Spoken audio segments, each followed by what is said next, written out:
Welcome back, ladies and gentlemen, to a brand new movie franchise ranking video here on Microsoft Movies. We're going to rank the Toy Story franchise with its also newest edition, Lightyear, to make it a 5-movie ranking. If you're new to the channel, please subscribe, ring that bell. I do these types of rankings every single month, as well as other movie reviews, TV show reviews, and box office breakdown shows every single Monday. I post daily here on the channel. So please ring that bell so you're notified when these videos drop. We're almost at 110 subscribers. So please subscribe to the channel. Comment down below. Let me know your thoughts on this franchise. How much does this mean to you? What is your ranking? Let me know your ranking. No spoilers unless, if you want to do spoilers, just leave a spoiler tab.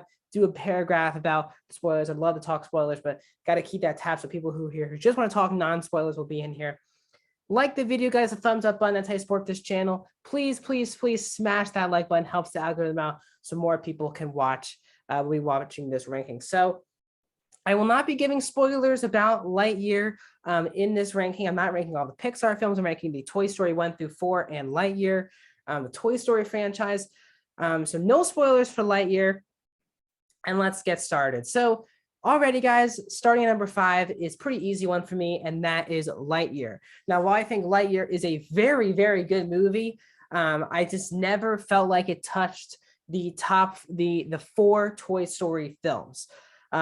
This franchise has kind of meant the world to me since I've been a very, very little small kid. When I started watching movies, I just always remember watching this franchise. Obviously I was not born yet for 1 and 2, but I did see 3 and 4, and obviously Lightyear in theaters. So I have a lot of nostalgia for this franchise. So Lightyear for me just didn't reach those limits. Now, it was a very great time in the movies. It was nice to see Pixar kind of make this not feel like a Toy Story movie, because it shouldn't feel like a Toy Story movie, because he's not a toy. Buzz Lightyear is a person in this fictional film, and I like that a lot. Thought Chris Evans did a great job. Socks is one of the biggest scene stealers of all time for Pixar. The whole cast was great. One of the most beautifully animated Pixar films to date. Gorgeous animation. I just liked it feeling like a sci-fi film from start to finish. Now, while all of those positives, I have a great time with this movie. I do think it's some of Pixar's best in the last 5 years. I do feel like that this is just not top tier Pixar. It just didn't hit me in the emotions. I'm not saying crying emotions, but I didn't feel as pumped as I usually am following a Toy Story film, or really most films. I just didn't feel as pumped walking out of this theater. I felt like the first half of this movie was a lot better than the second half of the movie. And while I really enjoyed it, I think it's a very good movie. I did think my biggest issue was kind of the villain with Zurg, who I was most excited for this film. The way they did the villain with Zurg, I wasn't the biggest fan of. But other than that, as I said on my other review, I really like this movie. I just don't love this movie because I love these other 4 films. So let's get into our number 4 movie. And that for me is Toy Story 2. Now with all 4 of these movies, you could put any of them at number 4, 3, 2, or 1. I mean, this is a pretty top tier 4 movie franchise. I know Lightyear is involved here, but it's been untouchable how amazing this franchise has been. It's meant the world to me. Really, other than Star Wars, this probably is my favorite franchise of all time. I never get as emotional with any other films except for this franchise. So I love all 4 of these films. Now, Toy Story 2 for me is again a perfect sequel to the original film. With this time Woody going on by himself with the Woody's Roundup gang, of meeting Jessie for the first time, who was this is the only time for me really Jessie has worked in this franchise, and amazing stuff in this film. Bullseye, and then the villain Stinky P, voiced by Kelsey Grammer, and then you have Buzz trying to save Woody. We get so much fun stuff, including the opening scene of the movie with Buzz and Zurg in the video game, and Rex getting killed. We have Alice Toy Barn. There's so much fun stuff. Honestly, the Zurg Buzz stuff is awesome in the movie, with the Star Wars callback with the I'm Your Father. This is a very fun, and also the 2 Buzzes were also really fun to watch in this movie. The only thing that's really held this one back for me from the other 3 films is I do think Stinky Pete is the weakest villain of the 4 Toy Story films. It feels like he's just, while yes, the other ones may have come off as predictable villains, I just didn't see Stinky Pete as credible as a threat to the toys in this film compared to the other films. So for me, Stinky Pete was just a little too on the nose. I just didn't really care about his character that much, and him being the villain didn't really hit me that hard. But overall, I still love this film from start to finish. Number 3 on this list is Toy Story 4, which is easily the most divisive film on this list. While critics, and I think most people do seem to enjoy this film, there are a lot of people who don't like this movie. And what I'll say is that I have absolutely adored this movie from the moment I saw it. I've been the biggest defender of this movie. And for me, this is top tier Pixar from start to finish. Now, obviously, I do have some bias. Woody, for me, is by far and away my favorite character really of all time in movies. Some movies that I just connect to Woody so much. And this became Woody's story. I think what this movie does so well is that at the end of the third movie, it was the end of Andy's journey. And in this film it doesn't mean that our toys and Woody's journey concludes at the end of Toy Story 3. I thought that they left off on the right note. The Woody Bo Peep dynamic was really strong. I thought Gabby was probably the most complex villain or antagonist in the Toy Story franchise.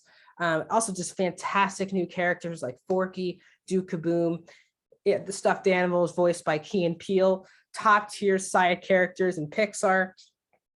I know they don't give Buzz and the gang as much to do, but I thought it was beautiful the way they did Woody's story. And I got emotional at the end with the goodbye from Woody to Buzz. It did hit me in the feels. So, and it's also, I think, the most beautiful animated film that Pixar has ever done to date. So I think Toy Story 4 for me is my number 3. I really do adore this movie. Coming in number 2, I mean, you can always flip these back and forth for a lot of people, but Toy Story 3 is my number 2.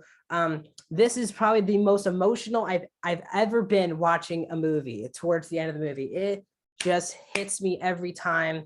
As a kid, it didn't hit me as hard, but since I rewatched this film during the pandemic, I was on the way of going to college. So actually watching this film, being the same age as Andy, put me in a completely different mindset watching this film a couple of years ago. You know, I watch these movies really every year, but when I was going to college and I saw this film, it just hit me even harder. Fantastic film. I think Lotso might be the strongest villain in not just Toy Story, but Pixar as a whole. But I just love the idea. Andy's going to college. He wants to bring Woody, but Woody, you know, the gang assumes they're going to the attic instead of going to the daycare. Also great side characters with Michael Keaton and Ken. The Ken Barbie dynamic was a lot of fun to watch. And it was just an emotional pack because this really was the end of Andy's journey in this franchise. And if, like me, who grew up with the earlier films, being old enough now to watch the third one, it just hits you different because you grow up with Andy. And that's why every time at the end of the movie, when I think, you know, Andy salutes Woody at the very, very end of the movie, I basically I cry very quickly, and it hits me very hard. So I love this franchise. I also love the Woody Buzz dynamic once again in this film as well. And also I think the Woody Jessie Bullseye is one of the more underrated dynamics in this film specifically, with Jessie just wanting to be her own toy and Woody basically telling her things to do and understanding that that's kind of wrong for Woody to do.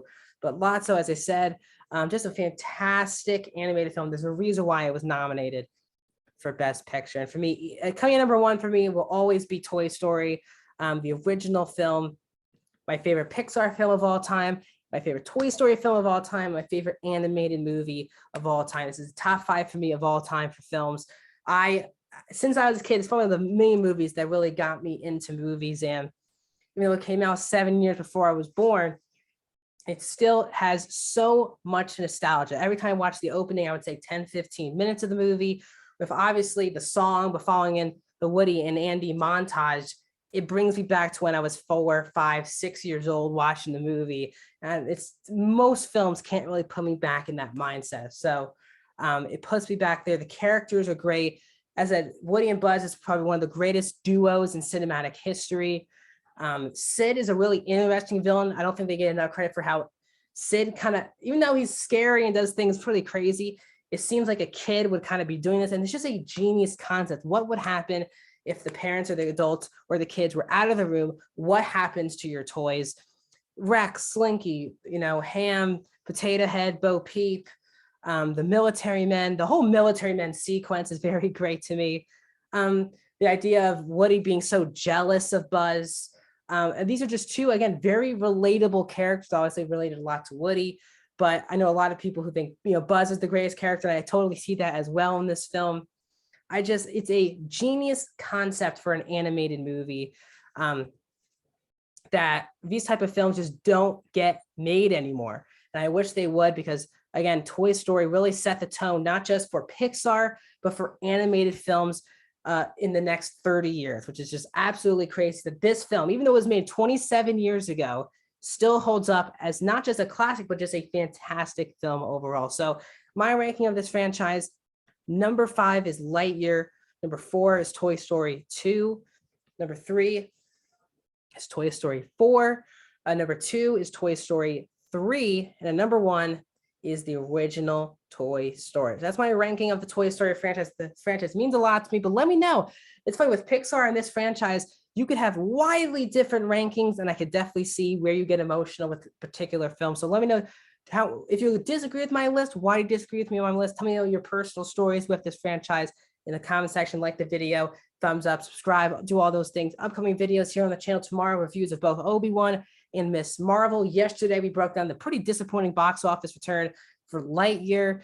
Upcoming week, we have a lot of reviews, including The Black Phone, Elvis, box office breakdown show every single Monday. So please, please, please subscribe and ring that bell. I'll see you guys